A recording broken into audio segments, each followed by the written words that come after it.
normal Kenyam biagamal kanor online TV channel kajan gua same men banaling channel janga jagwan o doran intam chijang chikbenten agwelek force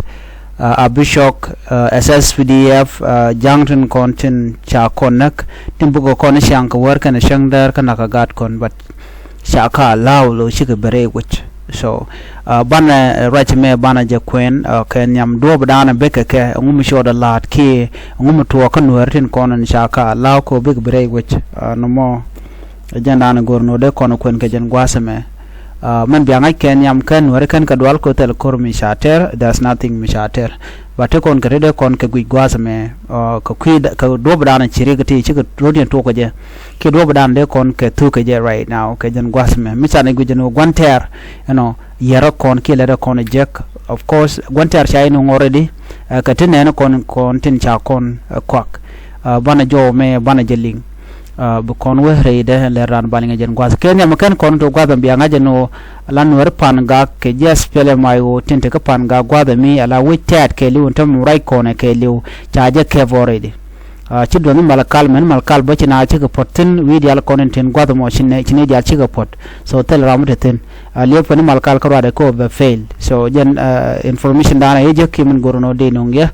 no war ko jimi tente ko pan ga det kalan mo gwa so ne me dar wuga ya yene ko ni linga ro aje me kilinga jowme gwas mo men bana kula lat men lat ke kirma yadi tre dwarana tama kone ko lan wer men ko ngai kenyam kirma yadi mo nonge deje re wedan ano she nong lora bang nong je ko benwer baka batki benwer baka dak baka nak but kon cha kon confuse nidin kon ente kelga kirma yadi den no kirma yadi telam baladya ramen nang ne kunaka ga mana gat kun wanga ke shumanta mo boke ke jino rajin go te ke kirma yadi me beka mal atene ri goje te lad ngo chagwalon ko SSPDF chiga bere which kawulang by the way tel SSPDF mishiben mijinyi ngana rawi kawulang abana be kulo joj going ne ke tet enen kontilan wer wa kine ko ya pick tin cha kok yew so ngai kon di ala me kan jangati sikan be ko te ka marawi be kana blare wujin gwasa mo ka kawulang okay sikan be ko kide be kan ko be kan hore be kan kanak michet te ka gwa mi kana je ka okay mark my word kana me yene kon linga je mu wuga ten gwa da mo ko mu ko bes mu kana latin chi me je lat ko yara diu ngaje rektin kon bu to ko gwasan be so na me dera kel anyok bi ngaje no tele jang okay tiji nyin kana pan gwa de beka abiga na kula joj no sibe ne kare wit bas ko cha wi cha je ban pin reason danan men wo na re wi ke je kero minyam na ta ka ko yo ne ko lan wer special kwar ne tin ko de video de react ne ne social media ne wan ga ken go ngum sina jen ke je okay first of all te mi dong china de ga ga je min ban ngach ulang jen dor mi metaka kai okay te ka ke nyok riu ne to wan te go ulang te re wi ka juba tanin chika tiaine wallo chika nuare ngala deka ne ka ron 2013 da nakana shu bene karundi alati so te gari to wanten do ngai ko na gwan ulang dor mu bumalong ko tindi alat ka ulang ka de den wade ka tek ulang te gar system ni dit fine but gwada pai wo che to ko ulang charge book e che dem to ko no de ulang de je kep baname man gojelun gojen wa tactical withdrawing kata dan ci doro large je ban miti ne de sha kok ci mi chala do sha na cha ko la to of course ko kana okay chana ngani wal ne 2014 15 16 ben wi go ci ko yar ngaji no ko kana norway jaten so ci kon denied so ngai kon lat ka bo social media so kon wer to mi bu ka ji tan wer is okay like me I'm fine with that ko ngaje ta tena wala no ne ideality ke kan norway chamat okay tene ni ga dikken kon tin la ne ga ket ka queen norway so ko ken ga ne lo ko nu ware shi o gorgon den wada tek ni o jinde shi mo de kana ka bilarno e gwalong ka bere wech loro bang ka sha shi mo ya na kan mu shi ka lojo ka goro je unify for sabe akwala blog be den bukula rwal but chune na kana ye sha nak da kula gwade anyok ulang kap ko je loro bang atel ko mi cha ter chi ngane yoro den were wich so quick kon bu ngane la dabo ngane tel ngan mi ti ay gare ni ti ay ka kwar kana diton ko ron te ngwad mo ya mo ke yo che meling yana gwada me mugur kono ban ini minekon tinje doran chicken occupied la nuela na me ka do dan shi kana ti kana ko je shi kana wari kana ko je ko bunwer boru en dak okay so man gor ko no gwa me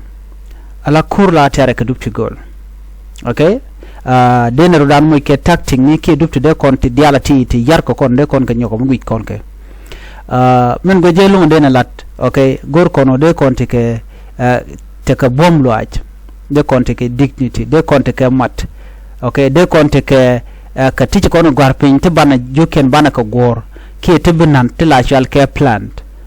long term peace ko kon ne ko la nuori ko de na gwanter de ni je ko lu ngam jo ko na si me sha la tere weekend nasr me cha je ke jendo ba jang ba ka jo ko yara du si aje nen ne de kon te jo ke jang ko yara du ka ga nasr ko dien tele ju lang ten tele dur ko kene ten ne nasr ko wade kene de kon te jo ka jang kene de kan ka jo kene du man non ga ne ti bente ne yeben ko ka chang man jel kan ka torbele jen mon bakel ngode chengjel garen yala boren yala buk la ja michengi buk ba la ja barka ba pen so ngai kon yala manan le roda chegmen chalat jijen bor shengi dana uchi garen yal ke garen nak so ne me menen tambo bele ne tuobo so chan ri chana gui okay men yam gor kono de kon unit dan de kon jakka mu bombom it is strengthening unity among the Nuer people de kon road and cap okay de ne diala koni loka jang and one of the people den ocean mat ke jang so de ko rudin jik mat de ko rudin kepkel de na kepkel ala community dan de jengech we can educate our community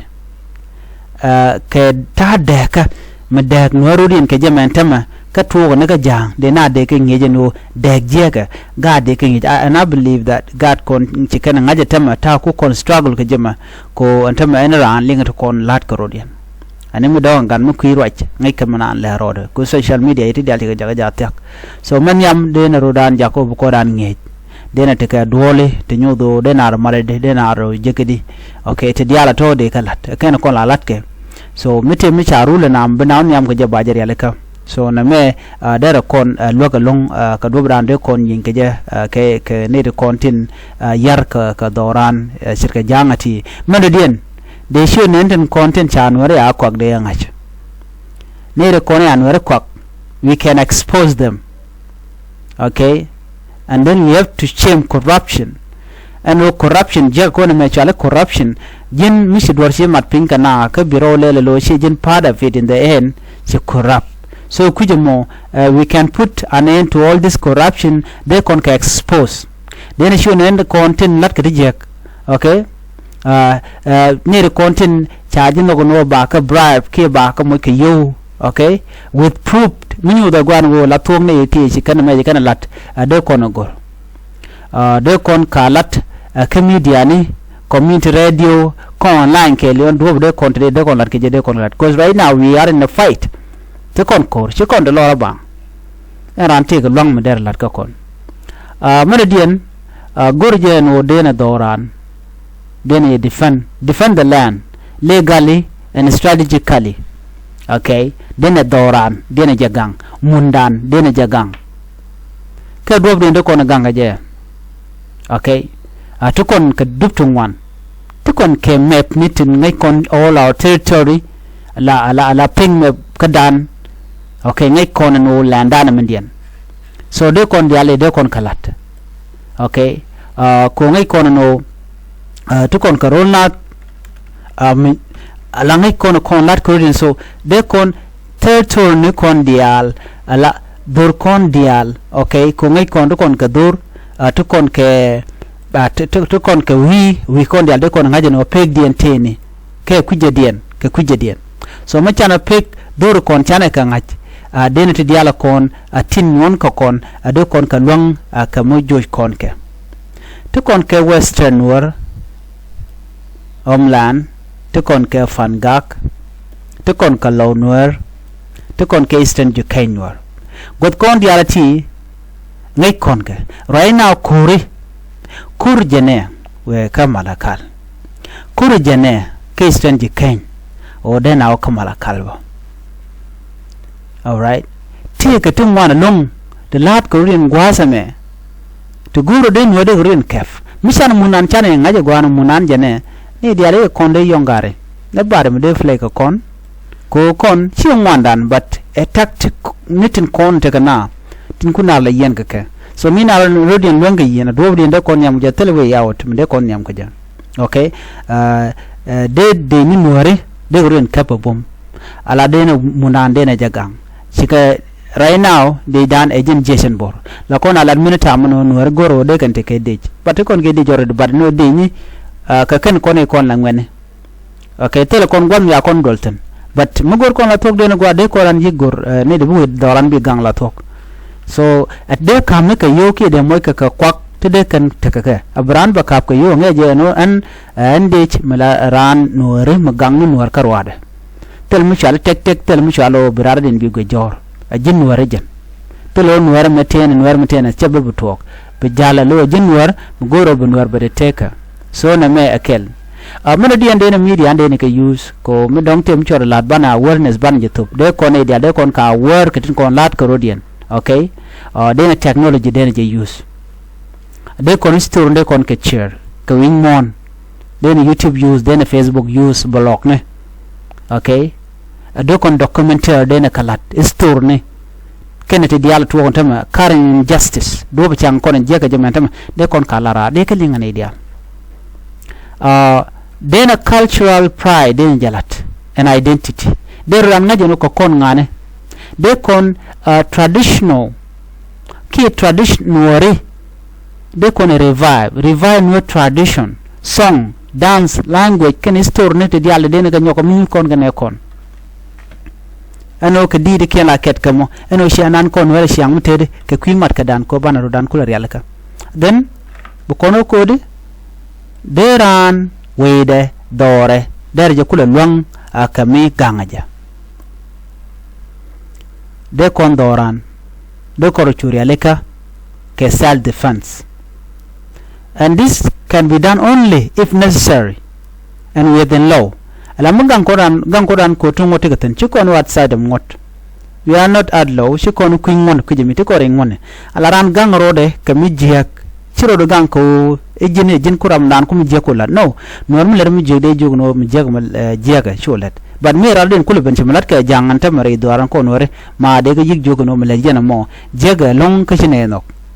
anyo kon wer men jok dene te ka mat kane te gol ko ken te de kon kula lok den te ka connection ke ne ko ken community dun te golden kon ati ko kon de kon rodan mat ka kel dena te la bodo kon dial de kon marka ka bari dan bodo kon tie kon ke je ken dial ke treasury ke ke mie te chuer ano te la nongno tu kan ngwane ko ken chara long sanga let chikelet mi chen guen ta nan senga boy sikan senga la kana so jan kunwa kwa rana chole ran ko rana jan la chere ko che jing ran chere gontar chim ke gontar ye jig bogom kwa che jagor be mo keri la chere be chen baduro ko kien ti te kon were tele ka oi ram me ye rami che chu che te be yi mo keri la wetti mun me che ora la no wal den be jinak so chana gontar ran chana ngach chong na kel okay kon del kon were bana gontar ban je kula luang ko de kono wo chre we dan mugol kon do banan nyam ko je chadan mat kenyam chana rek NGOs ni de kon lok chana rek organization to one chana rek journalist mite kon ge connection ke ko ba jut kon ba ko le link bana gwar online ba dia le ba link ani rin kon tin quick mana le ro ko kon ko shigni del ngai ko wanum mi yenu kon ko western world tell me link kana about all this thing okay tell me link kana so anyone a business anyone is doing his own business let him nana lede teleka time ke social media ke mu everything okay chicken tell million kana la rali yechin muten ba paleje chiran changanye so reaktine te ka afrika doran so kon yal ko lan wari le ngarwanye ti gon ko yal content mitcha kon te ga lengalin kon lat ko bana yik chon kela go bana information bana ka spread ko ba kula len nyana go de nyoy kel betaman